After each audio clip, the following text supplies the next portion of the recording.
Amin.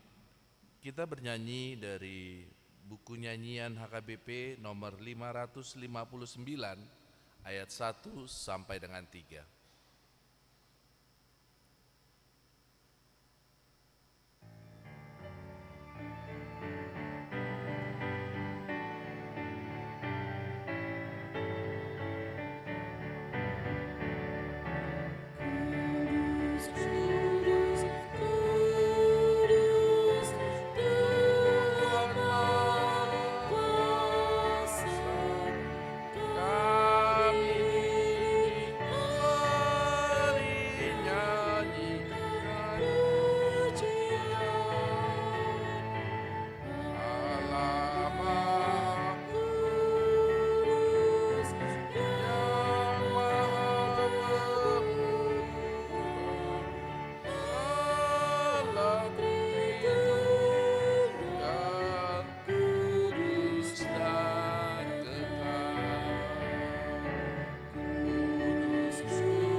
Di dalam nama Allah Bapa dan nama anaknya Tuhan Yesus Kristus dan nama Roh Kudus yang menciptakan langit dan bumi.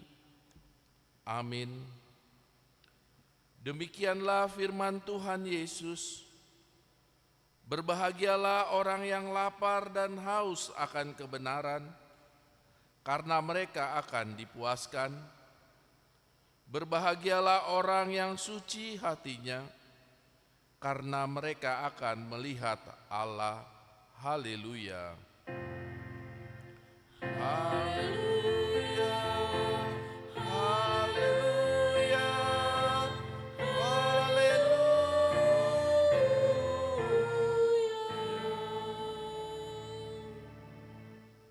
Marilah kita berdoa.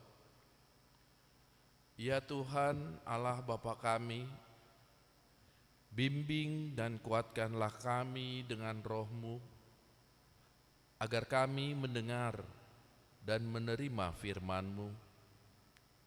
Teguhkanlah firman-Mu di dalam hati kami, supaya kami menjadi baru dan kudus. Tolonglah kami, agar kami semakin percaya kepada anak-Mu, Tuhan Yesus Kristus, dan memperoleh hidup yang kekal. Amin.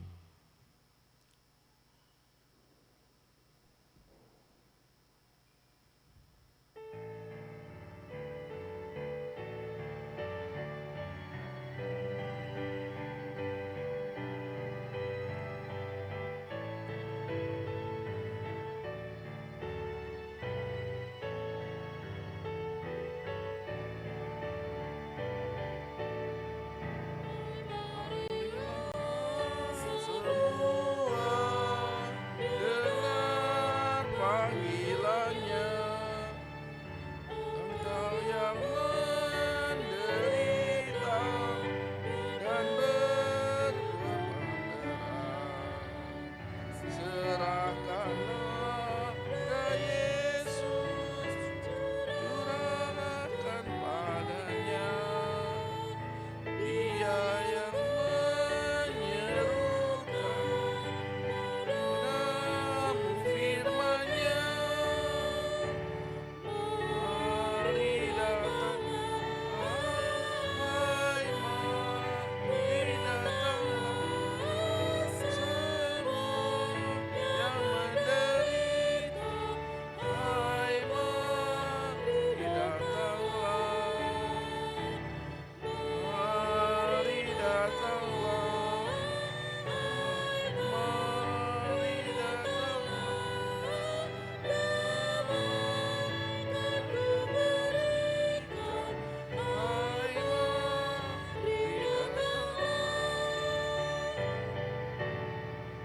Betapa ku bersyukur Kau panggil diriku, jiwaku Kau hidupkan, senanglah hatiku mengikut Tuhan Yesus, hidupku firman-Mu, warisan yang terindah darimu Tuhanku.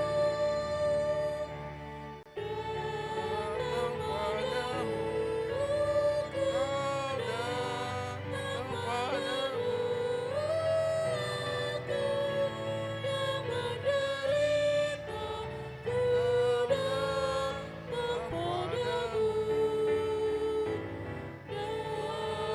padamu, datang padamu, Kau datang padamu, jiwaku Kau hiburkan, damailah hatiku.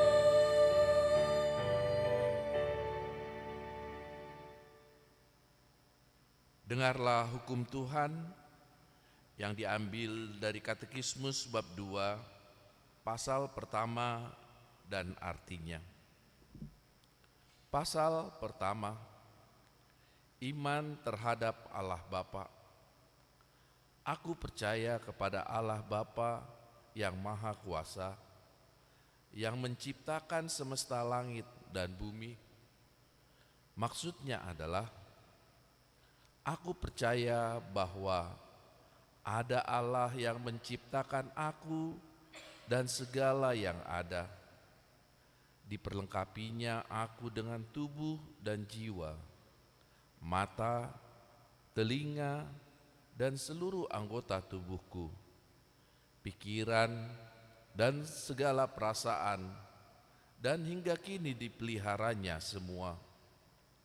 Juga diberikan kepadaku pakaian, makanan setiap hari, rumah dan kampung halaman, keluarga dan harta benda, dan segala sesuatu yang kubutuhkan dalam hidup ini.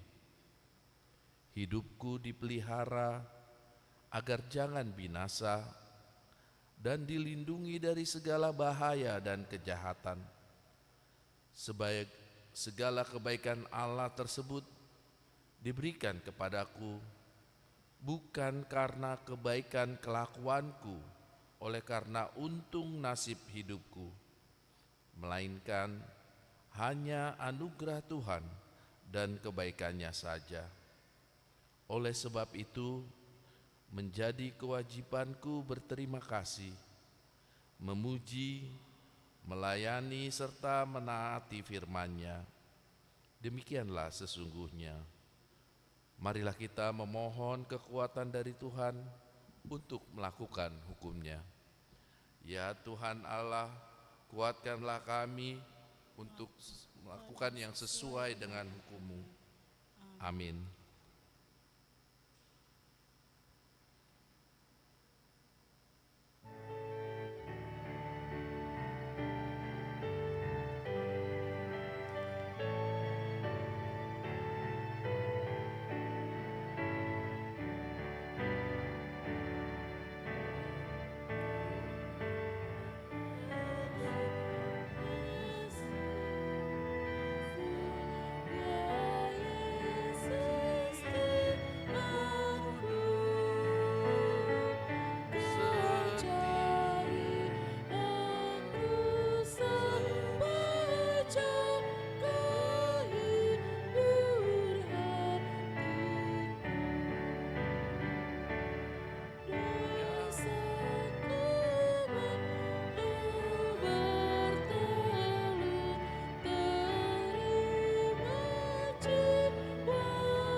Marilah kita merendahkan diri untuk mengaku dosa kita. Kita berdoa. Ya Tuhan Allah Bapa kami yang Maha Kuasa, kami berseru dan memanggil nama-Mu karena kami susah dan gelisah mengingat segala dosa dan kejahatan kami. Kasihanilah kami orang yang berdosa ini. Ya Tuhan Yesus Kristus, Engkau telah datang ke dunia menjadi manusia, mati dan bangkit kembali, serta naik ke surga untuk membela dan menyelamatkan kami. Kasihani dan kuatkanlah iman kami untuk bersyukur kepadamu. Ya Roh Kudus penghibur orang yang berduka, sembuhkanlah segala penyakit dan penderitaan kami karena dosa. Tinggallah bersama kami, agar kami senantiasa bergembira dan penuh gairah melakukan kehendak-Mu. Engkaulah sumber dan pengasihan dan pengampunan. Janganlah lupakan kami. Dengarlah doa permohonan kami ini ya Allah, Bapa, Anak, dan Roh Kudus. Amin.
Marilah kita mendengar janji Tuhan tentang pengampunan dosa. Kita mempunyai imam besar yang demikian, yang duduk di sebelah kanan tahta yang maha mulia di surga. Karena itu, Ia sanggup menyelamatkan dengan sempurna semua orang yang oleh Dia datang kepada Allah, sebab Ia hidup senantiasa untuk menjadi pengantara mereka. Kemuliaan bagi Allah di tempat yang maha tinggi. Amin.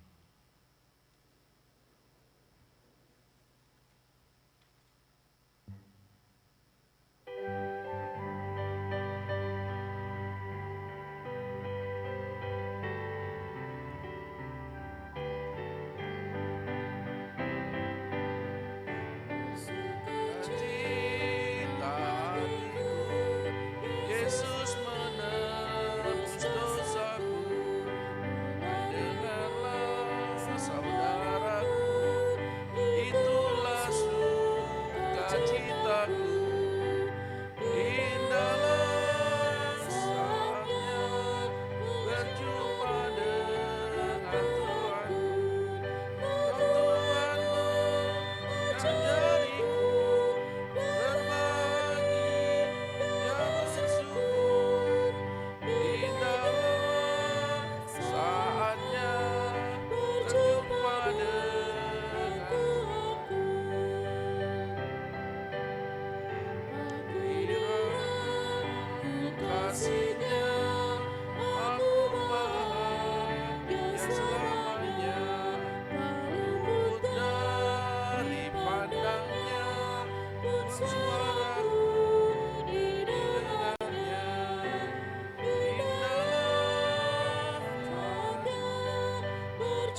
Marilah kita mendengar firman Tuhan yang ditetapkan untuk hari Minggu ini, diambil dari 2 Samuel 11 ayat 1 hingga 15. Kita membaca secara responsoria. Daud merampas Betseba. Pada pergantian tahun, pada waktu raja-raja biasanya maju berperang, Daud menyuruh Yoab maju beserta orang-orangnya dan seluruh orang Israel. Mereka memusnahkan Bani Anom dan mengepung kota Raba, sedangkan Daud sendiri tinggal di Yerusalem.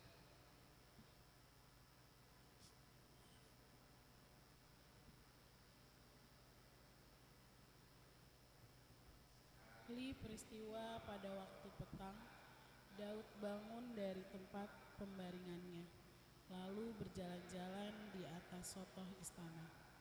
Ia melihat dari atas, perempuan itu sangat molek. Daud mengirim orang untuk mencari tahu tentang perempuan itu. Lalu kata orang itu, "Bukankah dia Betseba binti Eliam, istri Uria orang Het?" Sesudah itu Daud menyuruh orang mengambil dia. Perempuan itu datang kepadanya dan Daud meniduri dia. Adapun perempuan itu baru membersihkan diri dari kenajisannya. Kemudian pulanglah perempuan itu ke rumahnya.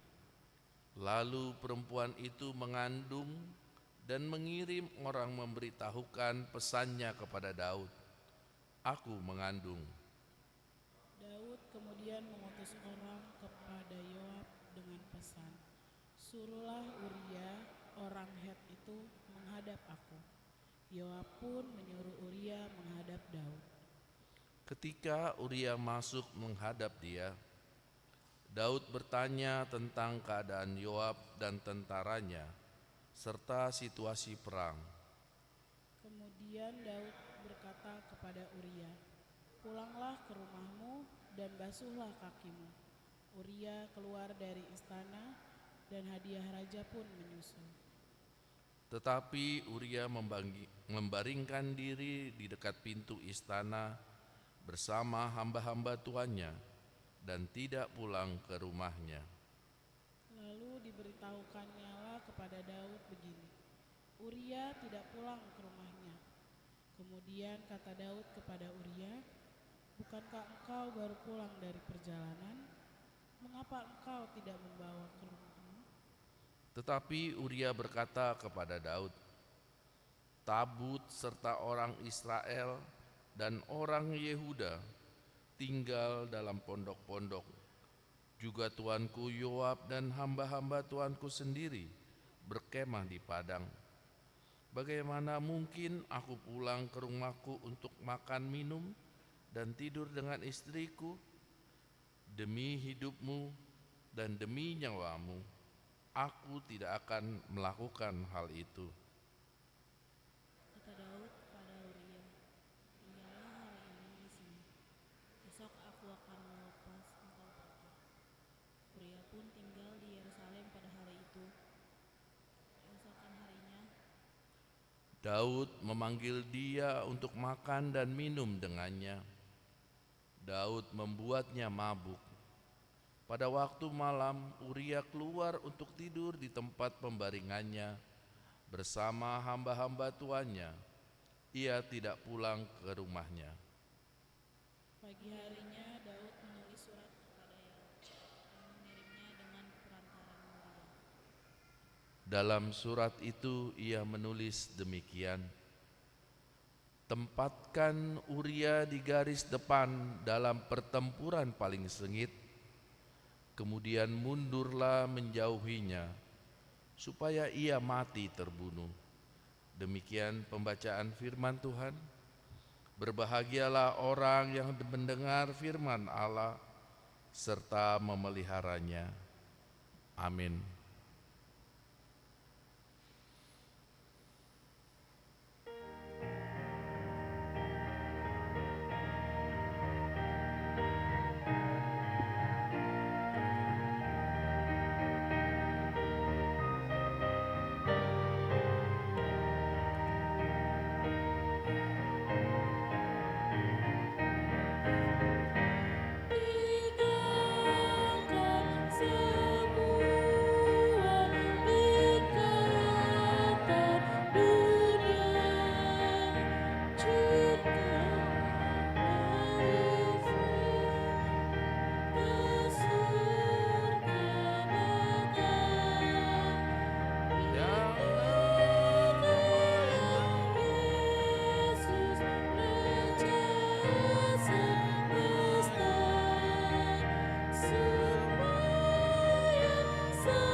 Marilah kita bersama-sama mengaku iman kepercayaan kita, sebagaimana teman-teman seiman di seluruh dunia. Kita bersama-sama mengucapkannya. Aku percaya kepada Allah, Bapa yang Maha Kuasa, Khalid langit dan bumi. Aku percaya kepada Yesus Kristus, Anaknya yang tunggal Tuhan kita, yang dikandung daripada Roh Kudus, lahir dari anak darah Maria, yang menderita sengsara di bawah pemerintahan Pontius Pilatus, disalibkan, mati dan dikuburkan, yang turun ke dalam kerajaan maut. Pada hari yang ketiga, bangkit pula dari antara orang mati, naik ke surga, duduk di sebelah kanan Allah, Bapa yang Maha Kuasa. Dari sana akan datang kelak untuk menghakimi orang yang hidup dan yang mati. Aku percaya kepada Roh Kudus dan adanya suatu gereja yang kudus dan am, persekutuan orang kudus, pengampunan dosa, kebangkitan daging, dan hidup yang kekal. Amin. Kita mendengarkan warta jemaat.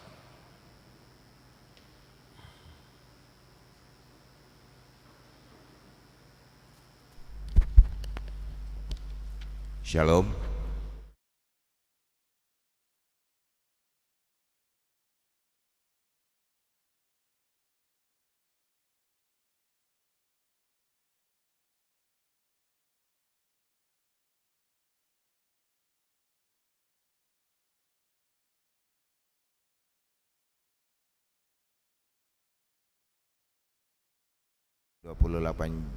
Juli kita akan memberikan amplop Gotilon dan tahun Ekumene Inklusif untuk mendukung semua kegiatan sepanjang tahun ini.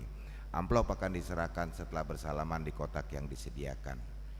Yang ketiga, pemberkatan nikah. Warta pertama akan menerima pemberkatan nikah Daniel Asnan Gohan Sihite, anak dari almarhum Bapak J. Sihite dan Ibu Herli Boru Silaban, anggota Jemaat AKBP Mampang dari sektor 2, dengan Putri Sherlika Boru Sijabat, anak dari Bapak Juda Sijabat dan Ibu Odorlina Boru Situkir, anggota dari Jemaat AKBP Resort Jatinegara. Pemberkatan nikah akan dilaksanakan pada hari Sabtu tanggal 10 Agustus pada pukul 9 sampai dengan selesai di HKBP Mampang Prapatan. Yang keempat, bazar sekolah minggu dan persembahan tortor dalam rangka mendukung pesta Gotilon dan tahun Ekumene Inklusif. Pada hari ini Minggu tanggal 28 Juli, seksi sekolah minggu akan mengadakan bazar dan anak sekolah minggu akan memberikan persembahan tari tortor setelah ibadah kedua atau setelah ibadah pukul 9.30 di gereja. Dari hasil kegiatan ini akan ditujukan untuk penggalangan dana pesta Gotilon dan tahun Ekumene Inklusif serta Vertical Garden. Yang kelima, kunjungan gerejawi paduan suara Maranatha. Pada hari ini Minggu tanggal 28 Juli pukul 8 pagi, paduan suara Maranatha HKBP Mampang melaksanakan kunjungan gerejawi ke HKBP Resort Taman Mini yang didampingi oleh Sintua A. Simanjuntak. Yang keenam, seminar kesehatan dari Rumah Sakit Primaya PGI Cikini. Pada hari ini Minggu tanggal 28 Juli pukul 12 siang bertempat di Gedung Serbaguna akan diadakan seminar kesehatan. Seminar kesehatan urologi, yakni ginjal dan saluran kemih, MCU, pemeriksaan gula darah, tensi dan asam urat serta scan tulang, dan goodie bag oleh Rumah Sakit Primaya PGI secara gratis. Diimbau untuk seluruh jemaat agar kita dapat mengikutinya. Yang ketujuh, ibadah minggu variatif pada hari ini Minggu tanggal 28 Juli pukul 5 sore bertempat di HKBP Mampang Perapatan akan dilaksanakan ibadah minggu variatif. Yang kedelapan, rapat panitia pesta Gotilon. Pada hari ini Minggu tanggal 28 Juli pukul 1 siang akan diadakan rapat panitia pesta Gotilon. Diharapkan kehadiran semua panitia untuk mengikutinya. Yang kesembilan, jadwal ibadah tengah minggu. Diberitahukan bagi warga jemaat HKBP Mampang dapat melihat jadwal dan pelayan ibadah tengah minggu yang terlampir di dalam warta. Yang ke-10, ibadah minggu keluarga. Di minggu depan, minggu pertama bulan Agustus, akan diadakan ibadah minggu keluarga pada ibadah bahasa Indonesia dan bahasa Batak. Setiap keluarga dapat diharapkan duduk bersama turut serta dalam pelayanan kur, dan kita akan menyerahkan persembahan bulanan atau tahunan. Yang ke-11, Bazar Gotilon dan tahun Ekumene inklusif. Dalam rangka mendukung kegiatan Gotilon dan tahun Ekumene akan diadakan penggalangan dana dalam bentuk bazar untuk setiap week dan kategorial. Marilah kita mendukung dan berpartisipasi dalam kegiatan tersebut. Jadwal bazar terlampir pada warta. Yang ke-12, dialog nasional lintas umat beragama. Hari Senin tanggal 5 Agustus atau minggu depan, bertempat di Sopo Bolon Marpikir, akan diadakan dialog nasional lintas umat beragama yang diselenggarakan oleh kantor pusat HKBP yang bekerjasama dengan panitia tahun Ekumene inklusif HKBP Distrik 8 Jakarta. Yang ke-13, hotline ruang aman perempuan dan anak. Telah dibuka hotline ruang aman perempuan dan anak yang diselenggarakan oleh PPD Koinonia Diakonia HKBP Distrik 8 bagi jemaat yang mengalami KDRT dan membutuhkan sharing, dapat menggunakan layanan tersebut dan dapat menghubungi nomor telepon 0812313118. Kami ulangi, 0812 131318. Yang ke-14, PPD Expo Distrik KKBP 8 hari Jumat tanggal 20 September bertempat di Sopo Marpikir akan diadakan PPD Expo HKBP Distrik 8, yakni pameran UMKM dan kuliner yang melibatkan jemaat HKBP dan denominasi. Bagi jemaat yang berminat dapat mengikuti acara tersebut dengan membuka stand kuliner dan stand non kuliner serta mendaftarkan diri melalui narahubung Sandra Sidabutar dan Sylvia Sirait dengan nomor HP terlampir pada warta. Pendaftaran telah dibuka dari tanggal 15 Juli sampai 15 Agustus. Yang ke-15, pada hari Senin Selasa tanggal 20 sampai 23 Juli di Green Forest Hotel Bogor telah berlangsung baik Sinode HKBP Distrik 8 DKI, dan setelah warta ini akan dibacakan hasil keputusan sinode tersebut. Yang ke-16, warga yang sakit, marilah kita bawa dalam doa warga-warga jemaat kita yang sakit dengan nama-nama terlampir pada warta. Firman Tuhan, serahkanlah hidupmu kepada Tuhan dan percayalah kepadanya, dan Ia akan bertindak. Ya, ulang tahun kelahiran. Majelis dan jemaat mengucapkan selamat ulang tahun kelahiran kepada anggota jemaat yang berulang tahun dalam minggu ini.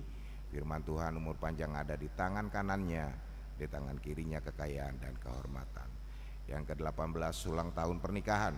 Majelis dan warga jemaat juga mengucapkan selamat ulang tahun pernikahan kepada keluarga anggota jemaat yang berulang tahun pernikahan dalam minggu ini. Firman Tuhan, tetapi yang terutama, kasihilah sungguh-sungguh seorang akan yang lain, sebab kasih menutupi banyak sekali dosa. Yang terakhir, keuangan, persembahan, ucapan syukur dan lainnya dapat kita baca di lembaran warta yang dibagikan. Demikian warta jemaat pada minggu ini. Tuhan memberkati.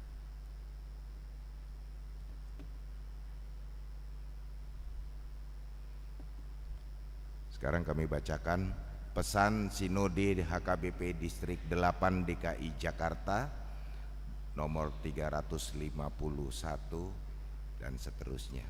Kepada yang terhormat seluruh anggota jemaat dan majelis HKBP Distrik 8 DKI Jakarta dengan perantaraan pendeta resort atau pimpinan jemaat di tempat masing-masing. Salam dalam sejahtera dalam nama Tuhan Yesus Kristus Raja Gereja. Dalam sukacita dan rasa syukur kepada Allah Bapa dan anaknya Tuhan Yesus Kristus Raja Gereja, pada hari Senin sampai dengan Selasa dari tanggal 22 sampai 23 Juli bertempat di Green Forest Hotel Bogor. HKBP Distrik 8 menyelenggarakan Sinode Distrik yang dipimpin oleh Pareses HKBP Pendeta Bernard Manik MTH. Sinode diawali dengan ibadah pembukaan dan perjamuan kudus. Jumlah peserta yang hadir mengikuti sinode ini adalah 235 orang dari 237 orang peserta sinode distrik yang diundang. Sinode distrik berjalan dengan baik dalam terang dengan tema supaya kamu diperbarui dalam roh dan pikiranmu. Dengan narasumber Sekjen HKBP Pendeta Dr. Victor Tinambunan dan subtema dalam kasih Kristus dan persekutuan roh. HKBP membarui janji, karakter, kultur dan kemampuan pelayan, warga dan institusinya melaksanakan tugas panggilan Allah. Dengan narasumber KRP atau Ketua Rapat Pendeta HKBP Pendeta Maulinus Siregar MTH. Tema dan subtema Sinode Distrik ini mengajak seluruh peserta Sinode dan seluruh anggota Jemaat HKBP menyongsong Sinode Agung HKBP yang akan dilaksanakan pada tanggal 2 sampai 8 Desember 2024 di Seminarium Sipaholon Tarutung, Tapanuli Utara. Dalam Sinode Distrik ini peserta Sinode menerima dengan baik laporan pelayanan Pareses, laporan Badan Audit Distrik, dan laporan keuangan distrik. Peserta Sinode Distrik mensyukuri pelayanan distrik sejak Januari 2021 sampai dengan Juni 2024 yang dipaparkan oleh Pareses. Ini terbukti dari adanya kesehatian di arah jemaat maupun di resort dalam mendukung semua program dan pelayanan distrik. Demikian pula dengan kesungguhan seluruh jemaat HKBP Distrik 8 dalam memenuhi tanggung jawab masing-masing sebagai dukungan terhadap sentralisasi keuangan HKBP secara umum dan dukungan terhadap program-program pusat HKBP. Sehubungan itu di tahun 2024 sebagai tahun ekonomi inklusif di HKBP, Sinode Distrik mendorong agar setiap gereja menjalin persekutuan yang lebih luas dan melakukan berbagai kegiatan yang membangun di tengah-tengah masyarakat tanpa mengabaikan pentingnya memelihara kesatuan di tengah-tengah gereja, masyarakat, dan bangsa serta lingkungan hidup sehingga terciptanya kedamaian dan sukacita. Kita juga berharap melalui seluruh program kegiatan dan pelayanan yang telah dilaksanakan di HKBP Distrik 8 DKI Jakarta secara khusus dalam tahun ekonomi inklusif 2024 ini semakin menguatkan HKBP Distrik 8 di Jakarta sebagai wajah dan lokomotif dalam kesehatian dan persahabatan antar distrik di seluruh HKBP. Pada Sinode Distrik ini selain membahas dan menerima laporan pelayanan Pareses, Badan Audit Distrik serta laporan keuangan distrik, Sinode juga melakukan pemilihan 2 orang anggota MPS, 10 orang anggota MPSD, 3 orang Badan Audit Distrik, 2 orang anggota Panitia Pemilihan Sinode Agung, dan 5 calon Pareses untuk periode tahun 2024 sampai 2028 sesuai dengan tata dasar laksana dan tata laksana HKBP tahun 2022 setelah amandemen keempat.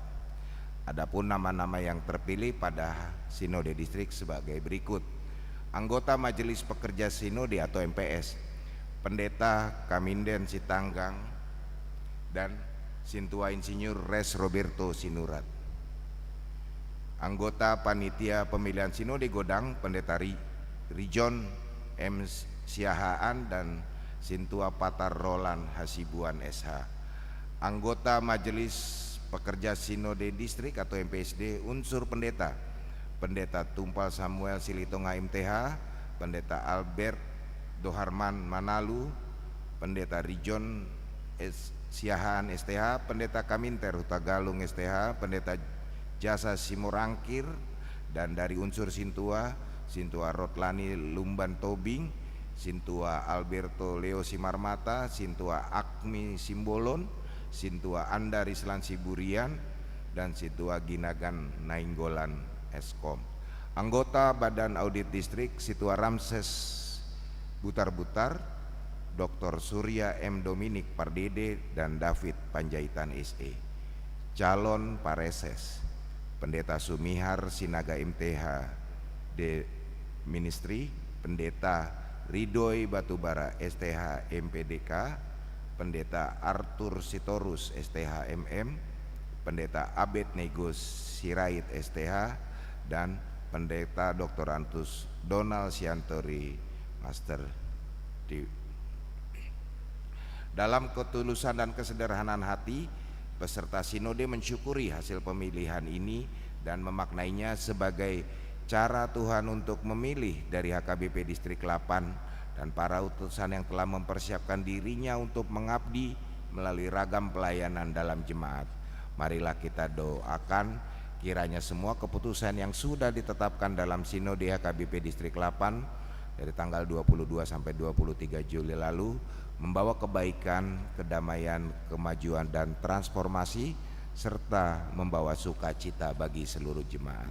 Kiranya Tuhan Allah yang penuh kasih karunia itu senantiasa memberkati kita semua dalam semangat dan kesungguhan kita, baik jemaat maupun majelis, dalam membangun dan mengembangkan persekutuan, kesaksian dan pelayanan dalam ketaatan pada bimbingan Roh Kudus. Amin. Bogor, 23 Juli 2024. Teriling salam dan doa HKBP Distrik 8 DKI Jakarta, Pareses tertandatangani Pendeta Bernard Manik MTH. Demikian surat ini kami bacakan.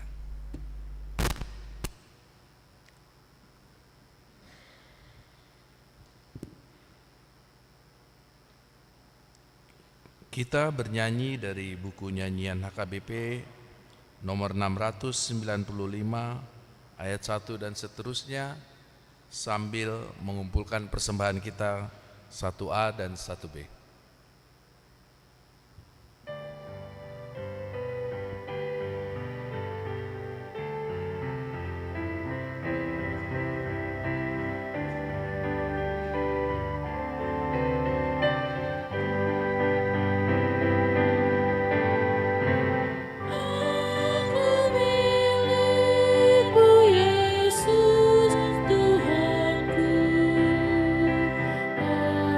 Aku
Damai sejahtera Allah yang melampaui segala akal, itulah yang memelihara hati dan pikiranmu di dalam Kristus Yesus Tuhan.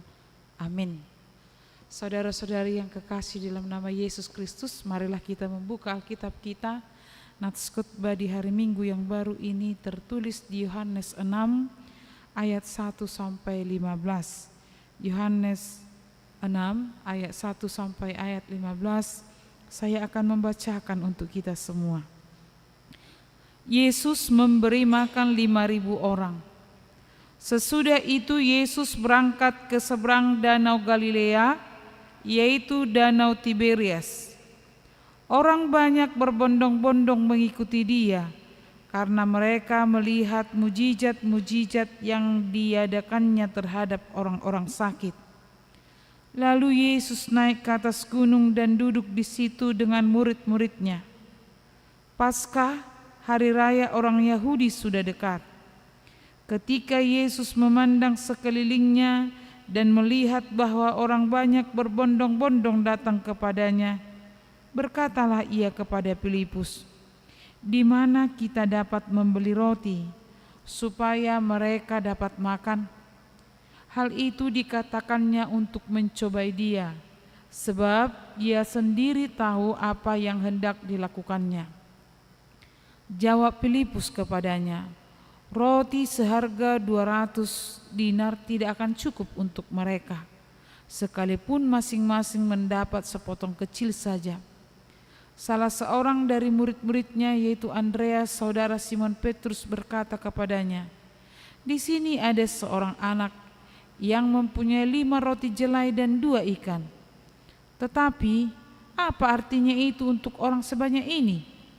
Kata Yesus, "Suruhlah orang-orang itu duduk." Adapun di tempat itu banyak rumput.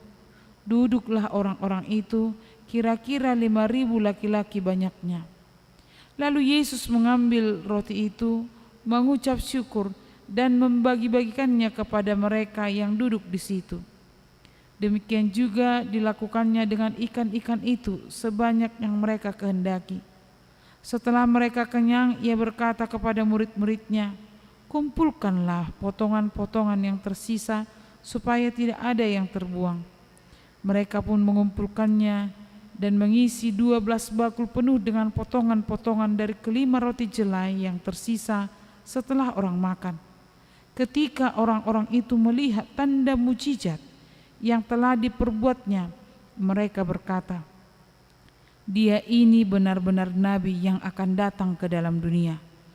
Karena Yesus tahu bahwa mereka hendak datang dan hendak membawa dia dengan paksa untuk menjadikan dia raja, ia menyingkir lagi ke gunung seorang diri.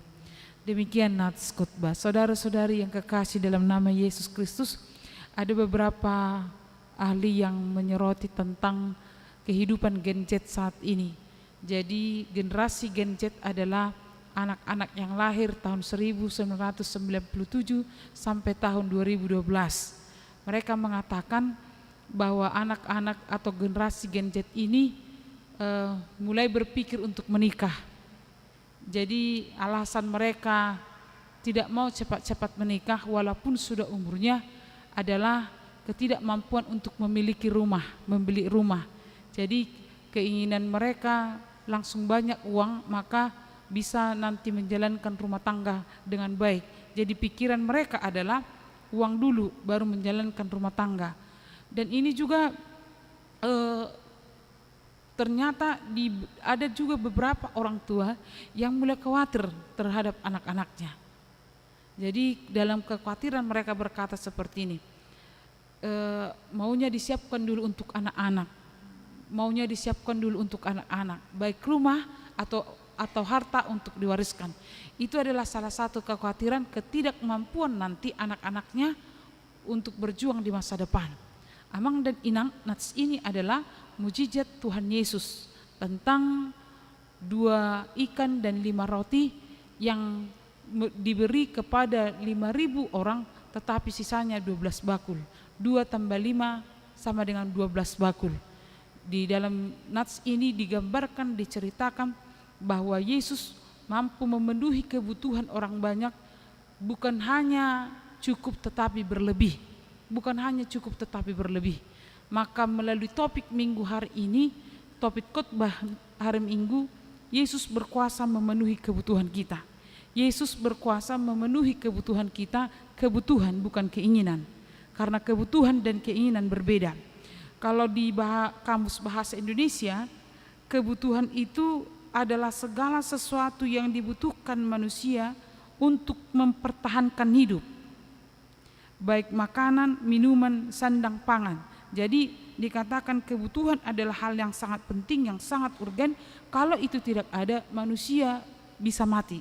Misalnya kalau kita tidak makan, tidak minum, kita bisa mati. Tetapi kalau seseorang tidak memiliki rumah, artinya tidak beli rumah, dia tidak mungkin langsung mati. Jadi berbeda kebutuhan dan keinginan. Kalau keinginan adalah sebagai perasaan yang ingin memiliki sesuatu tanpa memikirkan sisi mendesak atau tidak butuh. Jadi suatu perasaan yang hanya memikirkan sisi yang mendesak, tetapi bukan kebutuhan, baik segera maupun panjang.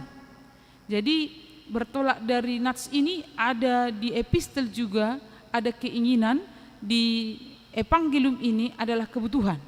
Jadi mari kita amang dan inang melihat bagaimana nats ini membawa kita untuk percaya kepada Tuhan. Maka melalui nats ini ada beberapa hal yang mau dikatakan kepada kita. Yang pertama adalah Yesus tahu apa yang menjadi kebutuhan kita. Yesus tahu apa yang menjadi kebutuhan kita. Ketika orang banyak berduyun-duyun dilihat oleh Tuhan Yesus, yang mengikuti Tuhan Yesus, karena orang banyak ini melihat Tuhan Yesus itu bisa mengajar, juga melakukan mujizat, termasuk penyembuhan. Mereka tertarik, pengajarannya juga membuat mereka bersukacita, karena berbeda dengan pengajaran guru-guru Yahudi. Jadi di mana Yesus berada, orang banyak mengikutinya.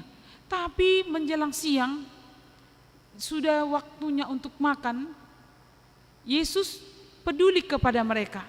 Bagaimana orang banyak ini, mereka sudah mengikuti Yesus dari pagi, tapi tidak mungkin mereka tidak lapar.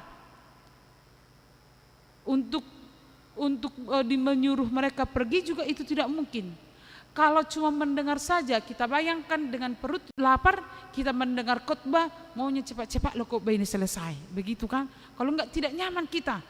Nah, kalau keadaan orang banyak juga, bagaimana dengan situasi siang? Lapar, untuk mencari makanan bagi orang banyak. Tapi Filipus menjawab, bagaimana mungkin mereka mencari makanan bagi 5.000 orang?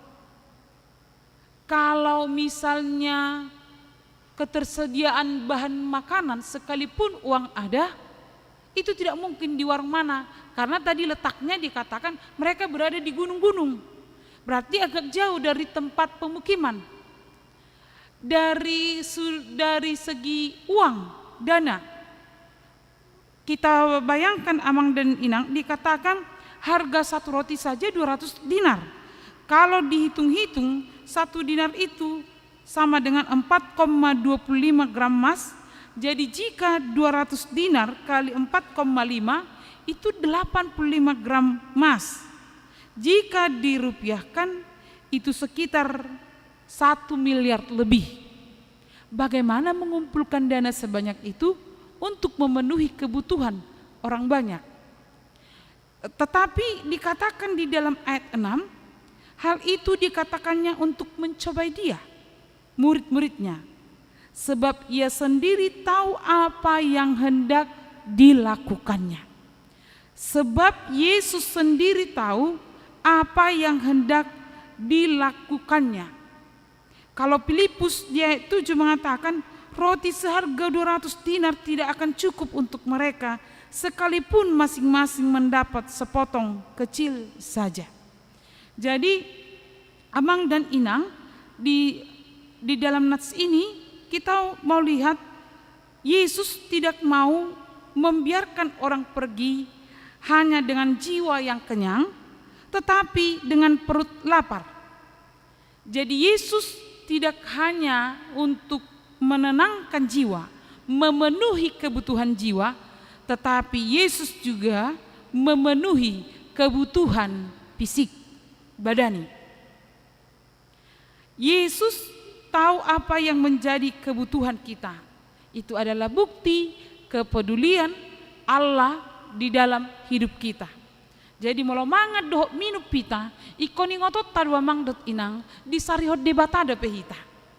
Itu naking na disikat ni patiki. Kalau kita makan dan minum, mari juga prihatin peduli dengan orang lain. Jadi kan amang dan inang ada sering berdua seperti ini. Ketika dua makan, Tuhan kiranya juga peduli dengan orang-orang yang belum makan.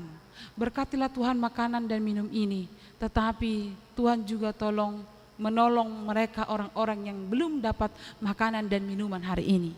Tapi yang anehnya, setelah berdoa dan makan, sisa-sisa banyak.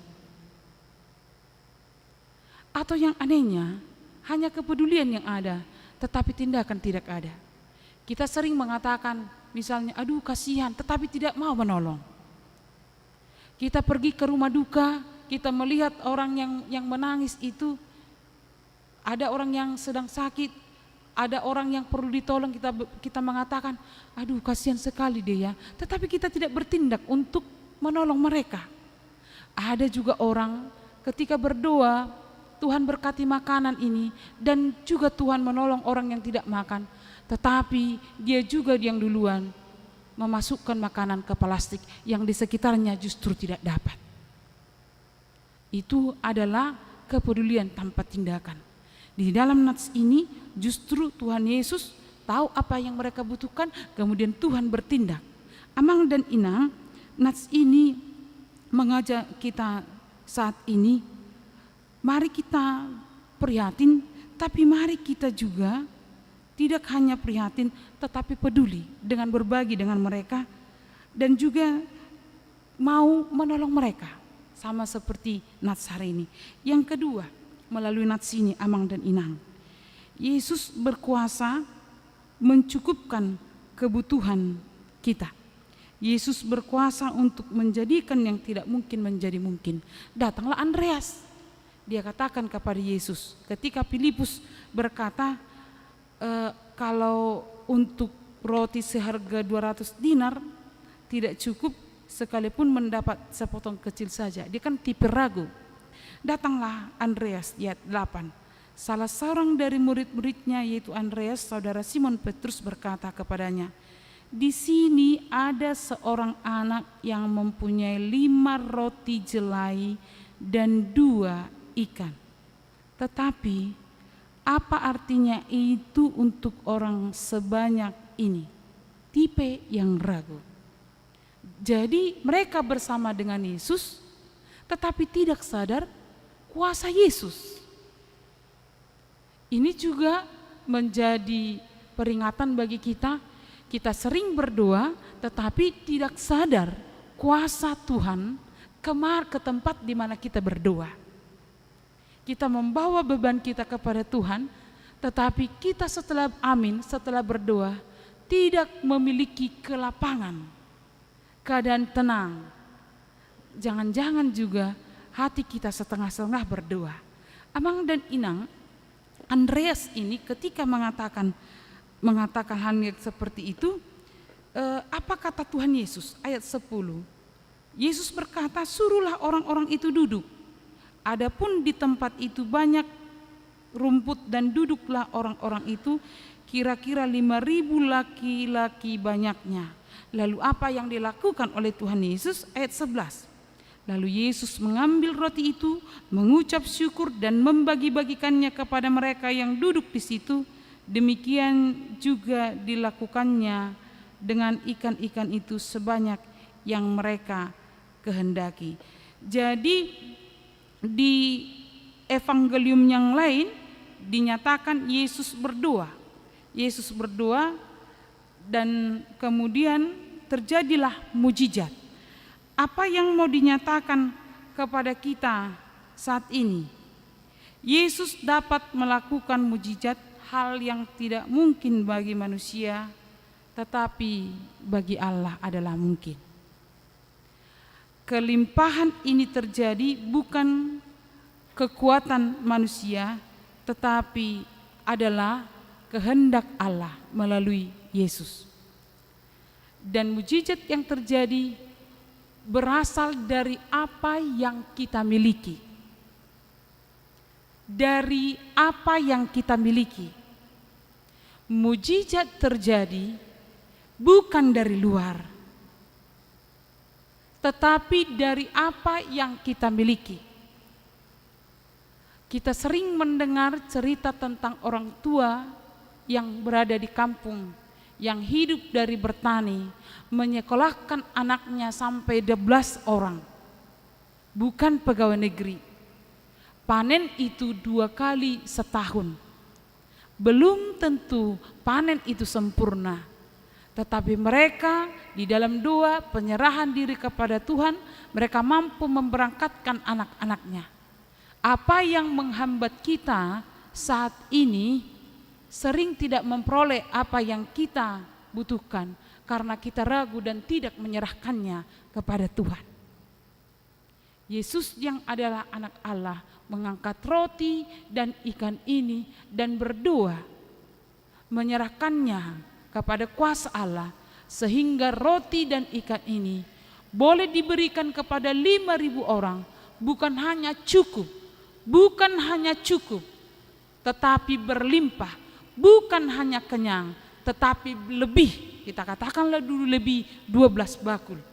Amang dan inang, pekerjaan Allah itu melibatkan diri kita. Sama seperti dalam mujizat ini, Yesus melibatkan apa yang ada pada orang banyak, bukan milik orang dewasa. Bukan milik orang dewasa, milik orang kecil, anak kecil yang terbuka untuk memberi. Yang terbuka untuk memberi.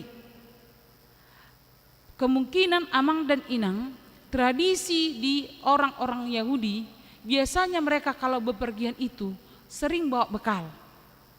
Tapi mari kita lihat yang terbuka untuk memberi, untuk orang yang mau dipakai oleh Tuhan Yesus, justru anak kecil, memberikan apa yang ada padanya tanpa memikirkan, nanti kalau ini kuberi, lalu apa untukku?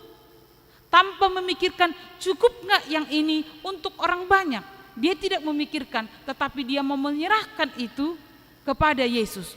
Amang dan inang yang dikasihi oleh Tuhan Yesus Kristus, cenderung kita adalah ketika menolong orang lain, kita ragu untuk memberi kepada orang lain karena kita pikir kita akan kekurangan. Karena kita berpikir itu tidak cukup bagi orang lain. Tetapi kita lupa dengan kuasa Tuhan yang membuat itu menjadi luar biasa. Di tangan Tuhan, hal yang kecil tadi menjadi banyak. Di tangan Tuhan Yesus, yang sedikit tadi menjadi berlimpah-limpah. Maka mang dan inang, melalui nats ini kita diajak, mari menyerahkan kepada Tuhan apa yang kita butuhkan. Jangan pernah ragu, yang sedikit itu, walau ketika itu menjadi kebutuhan kita, Tuhan cukup mampu untuk melakukan banyak untuk kita. Melalui nats ini juga kita diajak, jangan pelit sama orang. Ada orang yang pelit, yang tidak mau menolong orang lain karena berpikir nanti jadi berkurang. Jarong distilani halak Batak, irok sigotil monis ninna. Amang dan inang tahu monis kan? Tahu atau monis? Enggak ya? Bahasa Indonesia saya juga lupa ini. Beras kecil-kecil. Oh enggak, ya kita enggak ada lagi sistem mamiar ya. Jadi enggak paham ya. Bahasa Indonesia saya lupa. Jadi yang sedikit saja, artinya sigotil monis, yang sedikit saja diparar. Itu diparar. Diparar. Yang sedikit saja itu diambil. tidak memperdulikan orang lain. Jadi kita diajak jangan lupa kuasa Allah, jangan pelit. Karena melalui kita juga orang akan terbantu. Sama seperti anak kecil tadi. Seandainya kan ketika dia berpikir seperti ini, nanti kalau aku pulang ke rumahku, apalah aku makan di perjalanan. Kita kan terlalu banyak pertimbangan-pertimbangan. Ketika kita menimbang-nimbang, akhirnya apa yang ada pada kita juga semakin surut. Jadi Amang dan Inang kita belajar dari seorang janda yang di 1 Raja 17, di mana ketika Elia datang ke rumahnya meminta makanan dan minuman, dia berkata, "Holan itap nyona, cukup ini saja punya kami cuma untuk sehari ini." Tetapi Elia berkata, "Berikanlah." Seketika janda itu memberikannya kepada Elia, maka minyak dan tepung tidak habis-habisnya sampai masa kelaparan berakhir. Maka nats ini berkumandang kepada kita semua, serahkan kepada Tuhan, maka Tuhan akan mencukupi kebutuhan kita sekecil apapun itu. Dari yang kecil ketika kita doakan dan kita syukuri, menyerahkannya kepada kuasa Tuhan, maka itu akan berlimpah-limpah dalam kehidupan kita.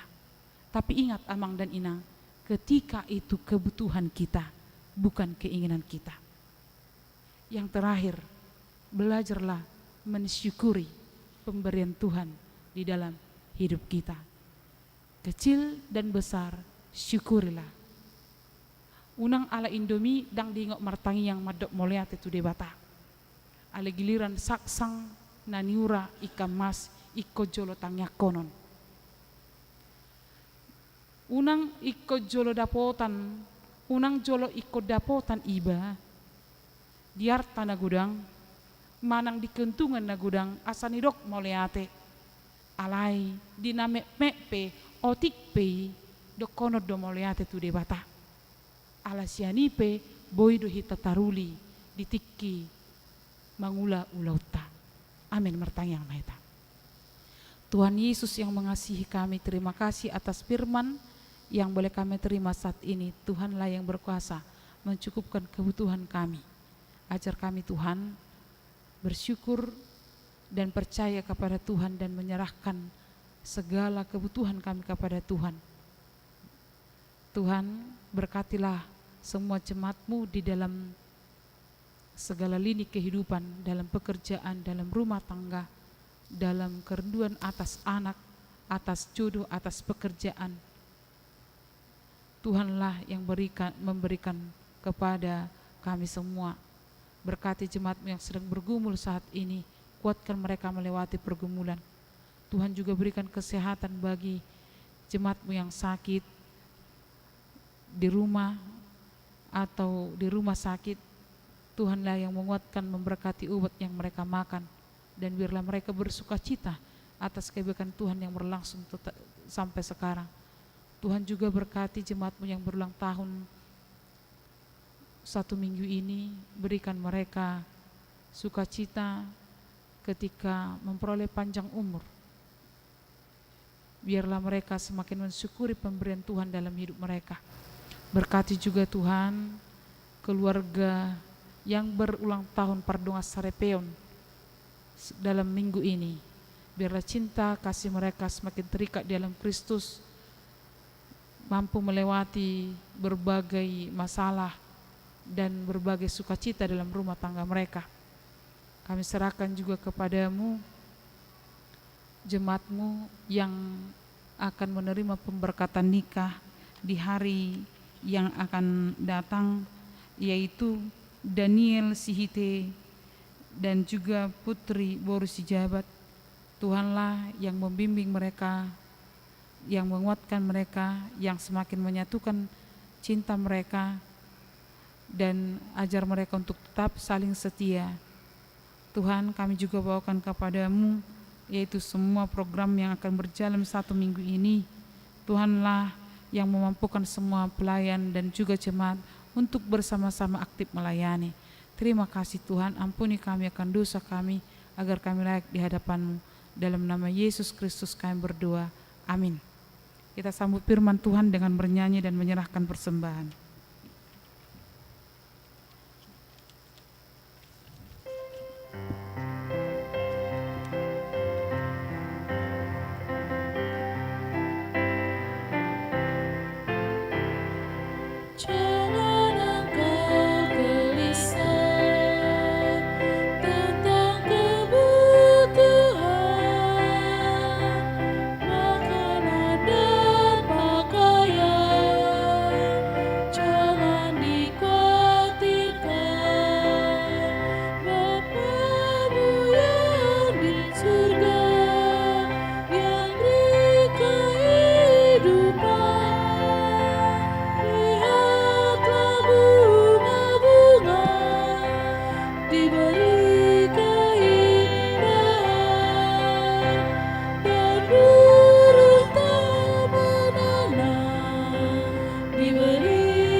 Marilah kita berdoa untuk menyerahkan persembahan kita kepada Tuhan.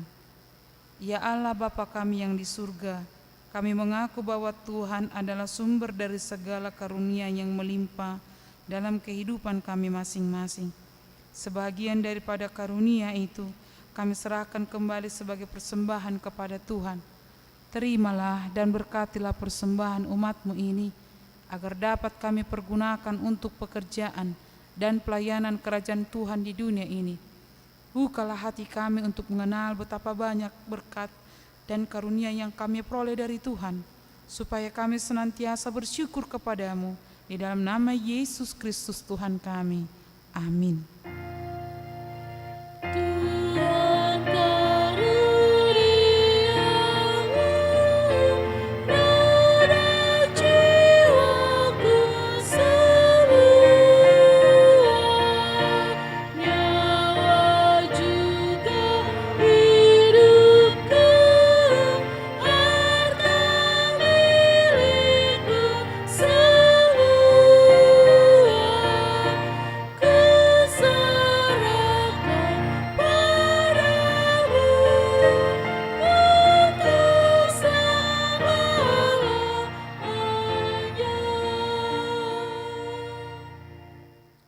Bapa kami yang di surga, dikuduskanlah nama-Mu, datanglah kerajaan-Mu, jadilah kehendak-Mu di bumi seperti di surga. Berikanlah kami pada hari ini makanan kami yang secukupnya, dan ampunilah kami akan kesalahan kami, seperti kami juga telah mengampuni orang yang bersalah kepada kami. Dan janganlah membawa kami ke dalam pencobaan, tetapi lepaskanlah kami daripada yang jahat.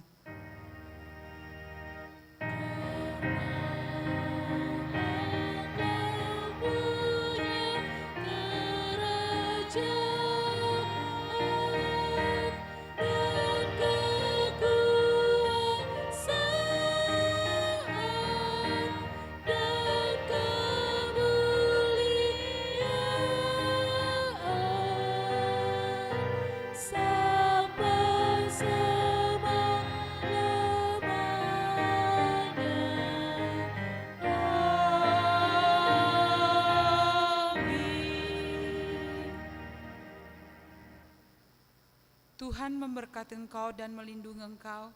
Tuhan menyinari engkau dengan wajah-Nya dan memberi engkau kasih karunia. Tuhan menghadapkan wajah-Nya kepadamu dan memberi engkau damai sejahtera.